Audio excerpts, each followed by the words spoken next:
Bob Huggins still has a job right now. West Virginia released a statement right at the end of the show yesterday that said they would review everything from the president's office down.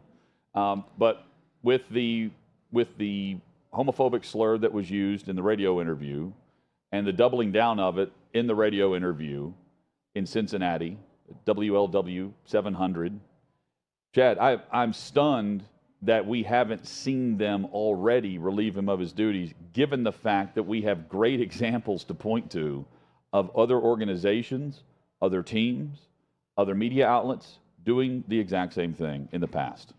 Well, and I want to be consistent and as consistent as possible on this show.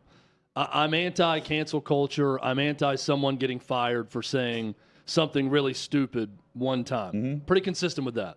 So this is not me saying that West Virginia should absolutely fire Bob Huggins. It's us saying we're surprised they haven't. I'm not surprised. I'm shocked. I'm utterly shocked. Let's look at the differences here immediately. And there's a great piece up. I think Grayson Weir wrote it at OutKick, comparing Tom Brenneman, a buddy of Bob Huggins that he brought to West Virginia to speak to his program about owning your mistakes. Like 6 months later. Owning your mistakes, and this was probably about 3 years ago. Where Tom Brenneman, pregame for a Cincinnati Reds broadcast, was caught on a hot mic, not knowing he was on. Yeah, saying yeah, where he was the slur capital of the world. And not only was he the Reds broadcaster, he was one of the voices for the NFL and Fox. He lost that job too. So, I mean, we've seen examples of it, to your point, into what Grayson Weir wrote about. Yeah, so that tie-in is interesting. Did not know about that until reading the piece at OutKick. But these are two very different examples. Same word, can't say that word. Can't use it. Shouldn't use it, can't use it. Bob Huggins said it on a live radio interview when he knows that he's on a live radio interview.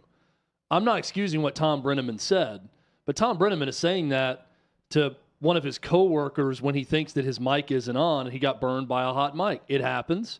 It's happened to many people before. It'll probably happen again. But Tom Brenneman was professionally executed on the spot. He came back and gave that very odd apology where a home run is hit in the middle of his apology. We've all seen the video of that by now as well, but fired immediately. So when I say I'm consistently anti-cancel culture, which I am, a lot of people aren't, I am consistent with that, of all kinds.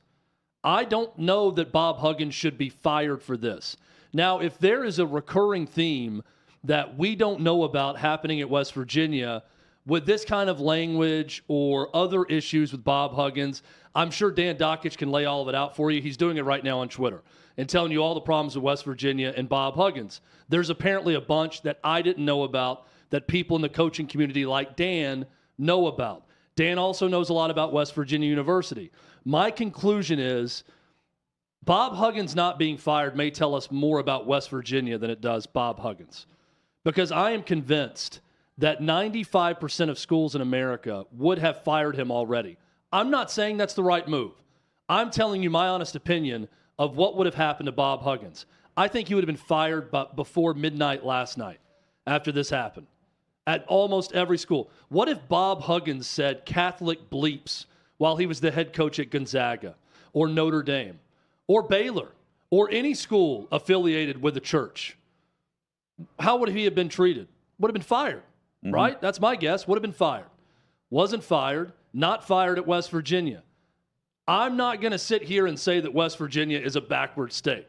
You can make your own conclusions about West Virginia. I'm simply saying West Virginia athletics and West Virginia basketball may be the exception here and not the rule.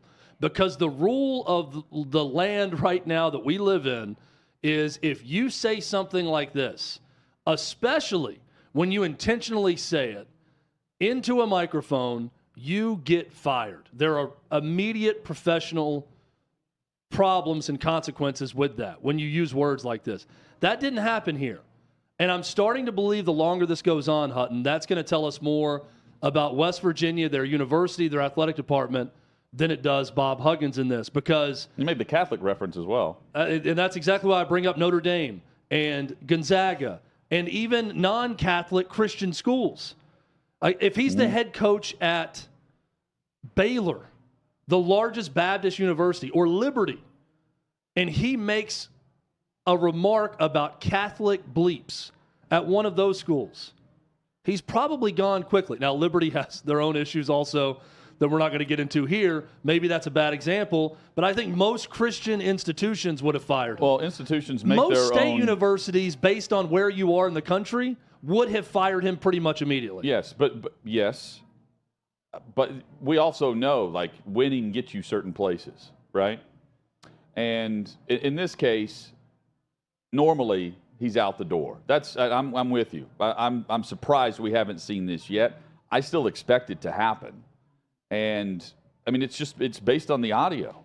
I mean, there are questions that I have about it that don't change, like, the overall outcome or the right or wrong message that West Virginia is sending by staying silent, other than the fact that they're looking into it, or the right or wrong message of reacting pro or con on how he should be handled in punishment. I think, Chad, you and I come down on that, where this can't be condoned. But the question I would have, was he drunk on Monday morning? I mean, I've got that. I mean, again, it doesn't change the fact that he said it. It doesn't excuse it in any way. Did he know he was live? Those are questions that are being asked. Does he think they're taping some interview? Again, questions I would want to know that don't change the fact of whether or not it was right or wrong. It was absolutely wrong. And the reaction to this, compared to the reaction of what we've seen from Brenneman and quite frankly others, is crazy to me. Especially considering that, I mean, the example is Brenneman, who 6 months after he's let go and he's headed to purgatory, media purgatory, to serve his sentence, he's giving a speech at the invite of Huggins. So there's no way that Huggins can say that he didn't know that this shouldn't be used. He wouldn't be able to say that anyway. But that's the example. If he's buddies with Brenneman and one of his good friends, this exact same thing happened to him. That's what's so surprising about the story to me. Yeah, and David in our YouTube chat says those radio hosts did him no favors, guffawing and verbal backslapping. I agree. That's fine. I think That's those true. guys are going to get suspended. That's true, but like someone. Like their response was very odd, but they didn't say it. They're not the ones who said it. Their response was weird and laughing and saying, "Isn't Bob Huggins the best?" afterwards, which will probably lead to them getting a 2 or 3 day suspension from their job. I have no idea. But they didn't say what Bob Huggins said. It's interesting you bring up the thing about him being drunk. I kind of thought the same thing. Is he intoxicated? I mean, in some way when he's saying that and laughing the way that he was? But I'm only asking that because how stupid can you be if you're Bob Huggins here? You know? How long he's been in this game doing what he's doing as a Hall of Fame coach. I mean, can you be more of an idiot in that setting discussing No. No, you can't. And that's why I'm asking the question. I'm not excusing what happened, but I do think that deserves an answer as to why he's doing it then and now and on the back end of his career, where you just don't do that now, period. Dave Portnoy even says that. That's another great example. Penn Entertainment is firing and canceling people. We've seen countless examples of this. And I'm glad you brought that example up, Hutton, because, again, I mean, what Bob Huggins did was so far worse, right, I think, than either Brenneman, who didn't know he was on mic, and people are going to say, well, you know, you're really getting the real Tom Brenneman. Fine, whatever. But he's a professional. He wouldn't have said that if he knew he was on the pregame show at that time. So professionally, he's always done a good job. He was probably going to do a good job that day. He was caught on a hot mic talking to a friend, and he said something really stupid, and he's paid the price for it, and then some. Mincy at Barstool accidentally reads a rap lyric on air that uses a racial slur and says the racial slur on air. He's fired.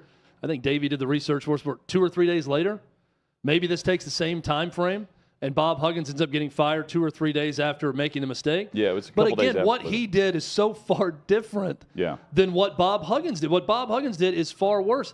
And I'm not saying he should absolutely be fired. I'm against that.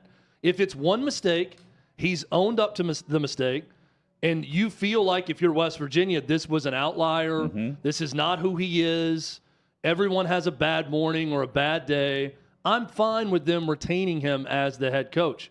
I've long been a Bob Huggins fan. I like his no-nonsense demeanor. I like the way his teams play. I don't like this. And if this is something that's a recurring thing, then he probably should be fired. But it's on West Virginia to decide that. But look at the separate cases and how they've been handled. So you've got Penn National, who said falsely that we're going to lose our license in states to bet because of what he said, which is dumb, and made Dave Portnoy fire Mincy at Barstool. Although there was a government official in Massachusetts who had said that she wouldn't condone it and she didn't know why she was going to vote in approval of the state giving Penn Entertainment the right to have their gaming app in Massachusetts. Which is stupid. Which is really stupid. But they're pointing to that, and they're saying that would happen in every state. And then it's what? It was a Fox Sports affiliate, I'm guessing, or whoever fired the TV company that fired Tom Brenneman on the regional network. With the Reds, but then Reds. He's also not doing anything with Fox Sports in regards to the NFL and Fox. I mean, he had that gig too. So look how those companies treated this. Mm-hmm. Both were legitimate mistakes. What Bob Huggins said, he didn't misspeak. He meant to say it. He laughed after he said it. He knew exactly what he was saying. So, look, he came out and released a statement saying, I'm not going to try to make any excuses for it. I think that's admirable, but I can't, I can't come on here and act like I'm not surprised that he still has a job. Let's just say the statement is so much more eloquent than the audio. Yeah. You know? It could have been his attorney writing. Yeah, and they had hours to do it because this was the morning show from yesterday. And this came out when? Second hour of our show yesterday afternoon? Here's Bob Huggins live on the air on 700 WLW. Have you poached any Savior guys to come to play for West Virginia? Catholics don't do that. No, we're above the fracas, aren't we? No problem. Yeah, absolutely. I mean, I tell you what, any school that can throw rubber penises on the floor and then say they didn't do it, my God, they can get away with anything. Rubber penis. Was this I think that was at the Crosstown Shootout, wasn't it? It was transgender night, wasn't it? What? Was that it? It was a crosstown shootout. Yeah, no, what it was all those Catholic. I think. All right. They were envious they didn't have one. Yeah, so there's Bob Huggins there, and then the statement, Chad, that he releases as the apologies. As I've shared with my players over my 40 years of coaching, there are consequences for our words and actions. I fully accept them in the coming way. I'm ashamed and embarrassed and heartbroken for those I have hurt. I must do better, and I will. Well, he said it twice, too, as you hear there. He says it, and he comes back to it, and then he puts Catholic in front of it and says it again.